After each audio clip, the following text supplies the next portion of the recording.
I'm very pleased to have been asked to contribute some ideas to Go Green Week, and I've put together a short talk called Consuming the Planet. My name's Andy Bevan, and I teach international development and global politics, and you'll see some of that reflected on what I'm going to say today. Here's an image of a protest that took place on the streets of Lampeter on the 20th of September 2019. At 10 o'clock that morning, and a lot of students walked out of class, joined by some of the members of staff as well, to take part in the worldwide school student climate strike. We wanted to show our solidarity with what was going on all over the world on that particular day. Here's an image that shows the Green Society and its placards as part of that demonstration, and some other scenes from the protest that took place that day. And after the protest, we were able to discuss in class and in the cafeteria, in informal discussions and so on, the impact that the event might have had, and also to discuss in more depth the issues around climate change and the problems that it poses for humanity and indeed for the whole ecology of the planet that we live on. So we were talking about a context in which climate crisis made sense. We were talking about an industrial, an economic, and a political context. And the particular issues that came up were, how do we understand climate change in relation to population growth and urbanization, for example? How do we explain global warming in the context of depletion of resources and demands from across the globe for equity in the sharing of those resources, equity within countries as well as between countries internationally? Now here's a graph from a guy called Jeffrey Sachs, who's kind of the unofficial economist of the United Nations. Jeffrey Sachs put forward this graph in 2015 in his book, The Age of Sustainable Development, which shows over the last 12,000 years, the shape of human population increase, all right? Broadly speaking, humans on the face of the earth bump along in a more or less flat line of a few 100 million humans for a long, long time, for millennium after millennium after millennium. But suddenly, about 350 years ago, things changed dramatically, and there's a huge and exponential increase in the number of humans on the face of the earth. And this slide shows how that process of acceleration has taken place. Humans reached our first billion around the year 1800.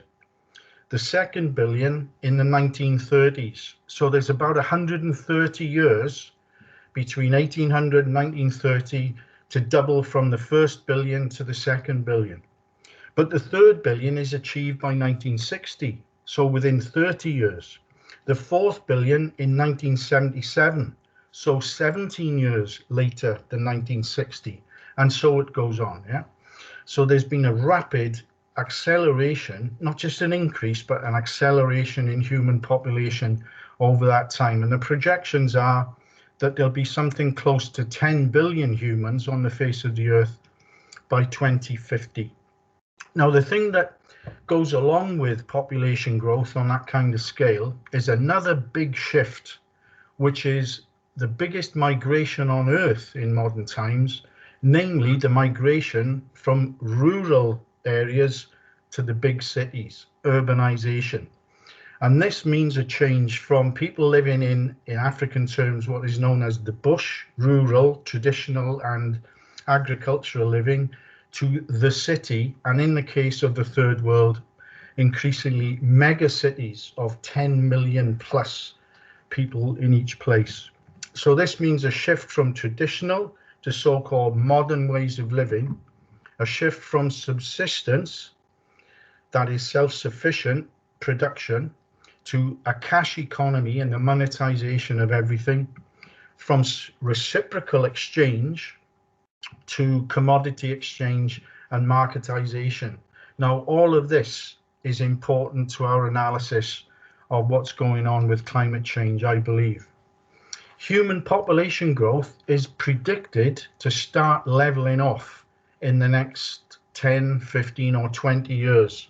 This slide shows that in many areas of the world, including Latin America, Europe and Oceania, there's been already a tendency to flatline, that human growth in population is not continuing at much of a pace. It's predicted that while Asia is still expanding at the moment at a rapid rate, that will tail off in the next 20 years or so.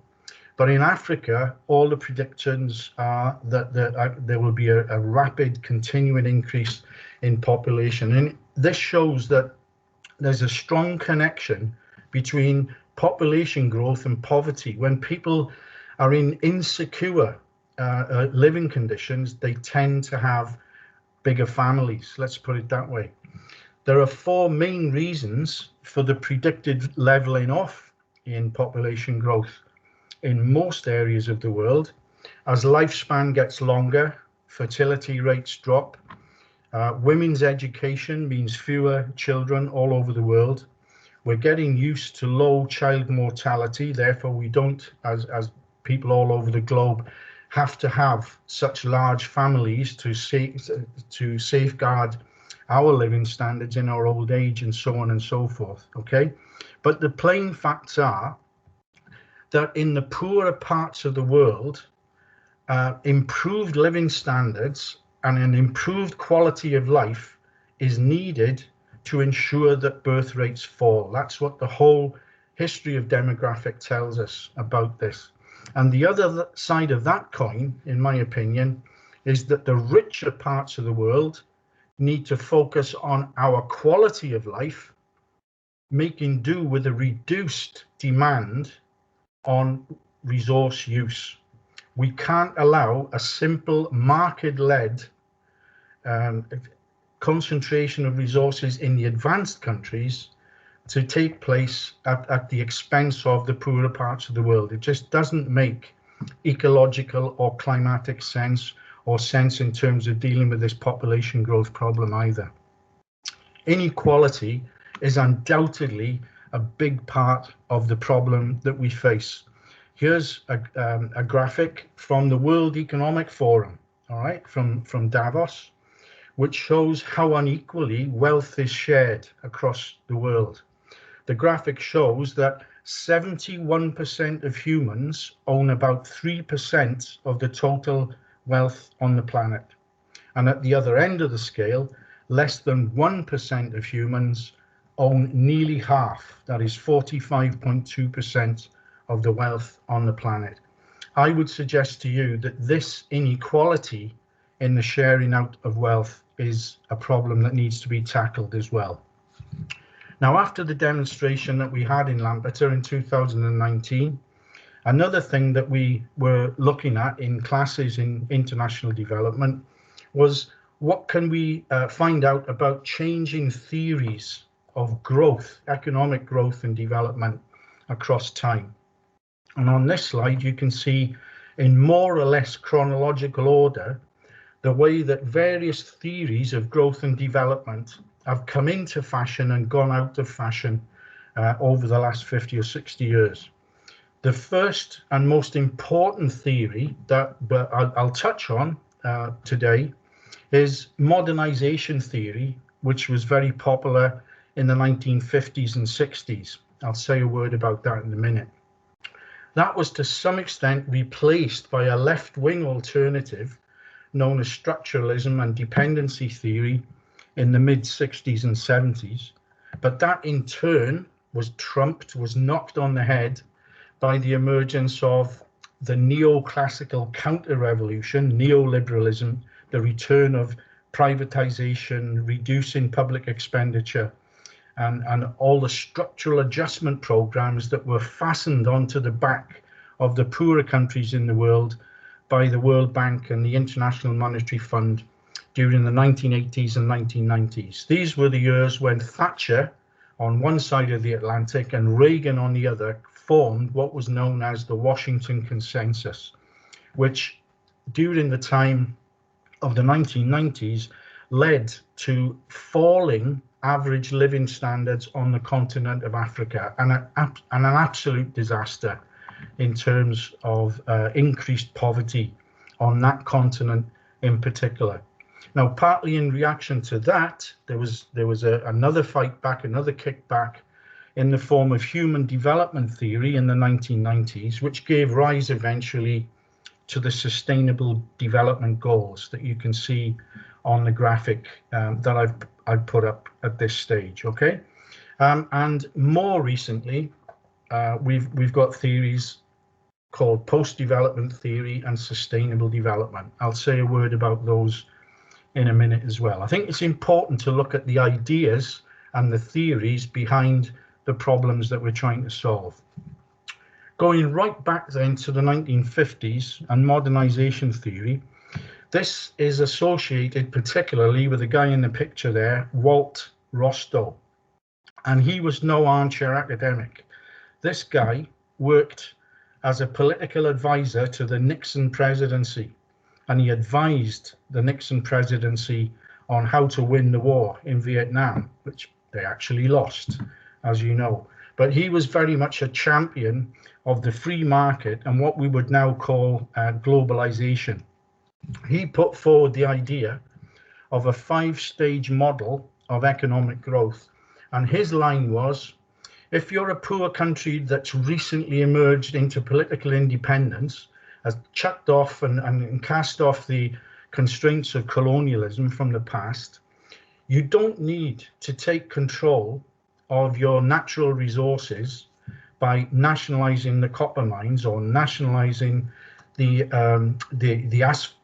phosphate industry in countries like Chile. You don't need to do that. All you need to do is follow the 5 easy steps of Walt Rostow, where you start with a traditional society, you achieve preconditions for takeoff, you take off, you conduct what's called a drive to maturity, and you end up at the nirvana of high mass consumption.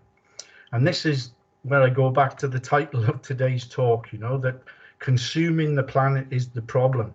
Rostow planted the idea all over the world that the objective is not about quality of life, but it's about high mass consumption.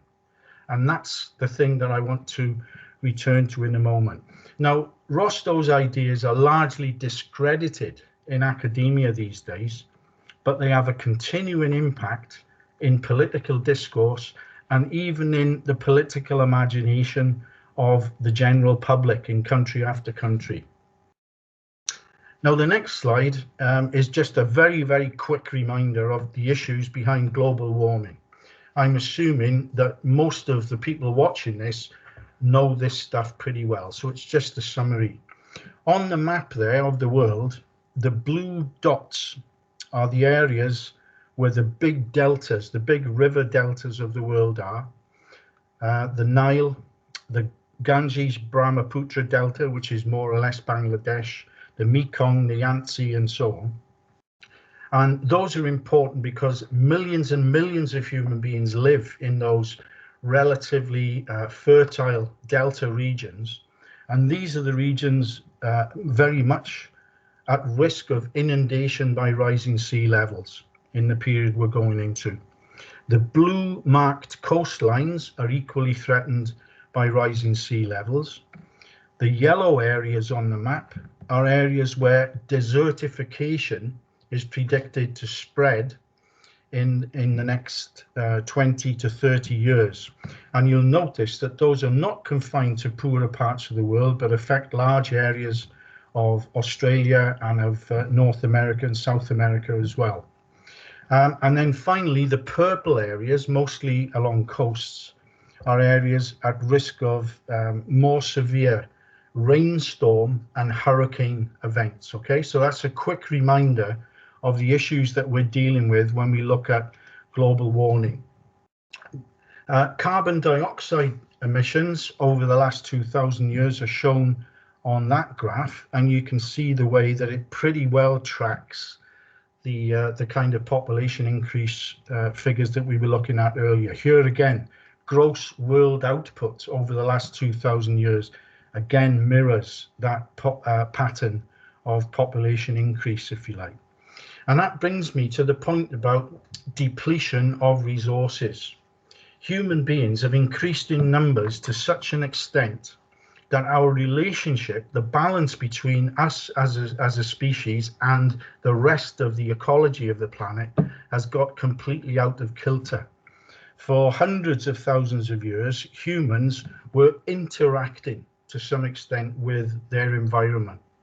But we've moved over the last few hundred years from an incidental impact on the planet to a fundamental impact on the planet, and nowadays an overwhelming impact. What geologists are now calling the Anthropocene era.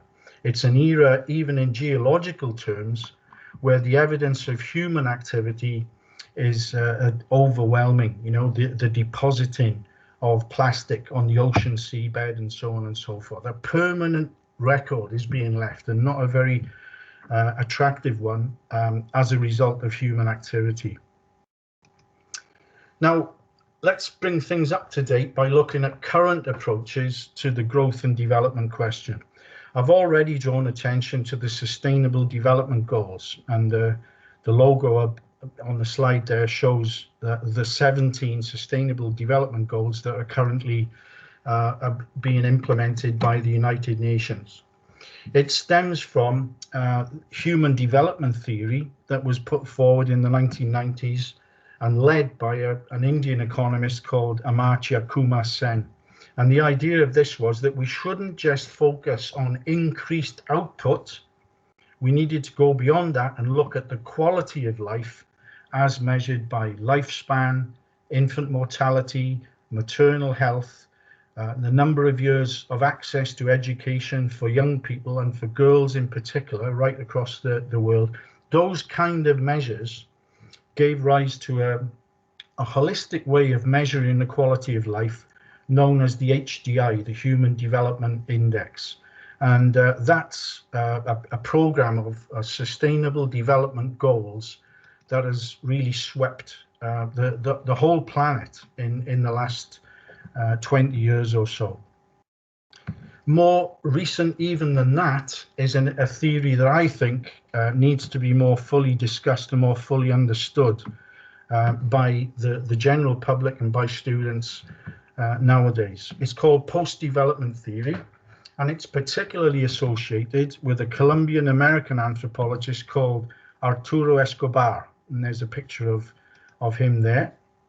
Some of the key ideas of the post-development theory is that development was always unjust, it never worked and has clearly failed, that we should take inspiration from traditional societies, not just overthrow them, scrap them and throw them away as if they have nothing to contribute to the modern world, but we should learn from traditional societies and work with the informal sector in the big megacities of the developing world, where new arrivals in the big cities make a living for themselves in informal ways, very often outside the legal framework of the formal economy. And also, Escobar makes the point that we should be aiming for what he calls frugal rather than atavistic or materialistic lifestyles that depend on our validation being very much to do with how much stuff we've got. So he's looking at the quality of life again, not just on the quantity of consumables and possessions that people have.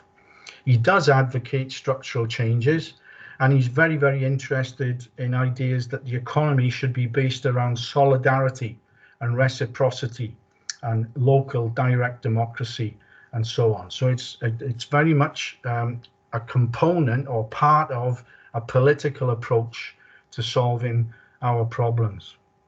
Now, in bringing these comments of mine to a close, I want us to look at this fundamental question. Should we not then be questioning the growth paradigm?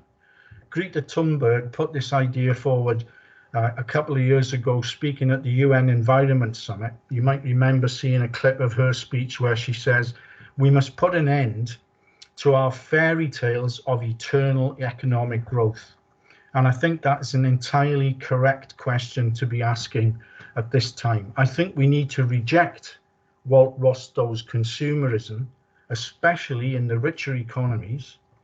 And we ought to realize that consumerism, globalization, and market-led economics have had worldwide unintended consequences that now put the future of the planet at great risk. And some of these alternatives have interestingly surfaced and been given more exposure during the COVID-19 pandemic, when we've learned that we can actually manage without a lot of the day-to-day consumables and consumption goods that we've become used to in recent times. I think we also need to be clear what we mean by sustainability. Do we mean, for example, sustainability of economic output? No. Do we mean sustainability of economic growth? No. Those are both things that every big capitalist company in the world could sign up to immediately. We're not talking about that kind of sustainability at all. We're talking about the sustainability of the planet and its ecology. And if that's the case, we need to ask questions like, how is investment directed? How is wealth distributed? How do we overcome the market forces that have led us into the kind of chaos that we're in terms of ecological sustainability at the moment? We need to look at carbon costs of the things that we consume, not only at a cheap labor and transportation costs of shifting stuff across the entire planet to take it from a cheap labor market to a high price consumption market, without factoring in the cost of the fuel that it takes to transport things by air, by super tanker and super freighter all across the oceans and airwaves of the world. Okay, so carbon costs are going to become more important than the actual sale price that we think of at the moment as being the only relevant factor. And all of that, in a nutshell, means that we're talking about politics. Who rules and whose rules are we going to follow? We're talking about power relations. We're talking about social movements of urban poor, urban workers organized in unions and housing associations, laying hold of things through direct democracy and participatory planning and municipal control to bring about changes in their local ways of living. We need really to recast the world economy. The task is no less than that. We need to be able to achieve a quality of life on the basis of ideas like those contained in the UN Sustainable Development Goals and in the recently agreed climate accords as well. But that poses the question how to overcome the dominance of cheap labor, high carbon cost transport economics. In a word, we have to move beyond the rule of the World Bank, the World Trade Organization, finance capital, and the multinational corporations. There's no way around that particular conundrum, in my opinion. And we end up, therefore, saying that saving the planet is not all cuddly. It's controversial. It's about a political platform and taking a stand on a number of the things that I've mentioned. Power relations, social movements, organizing, especially in the big urban centers of the world, but also taking care in rural areas of land issues and indigenous people's rights. I strongly believe that that's an issue that's been overlooked for far too long.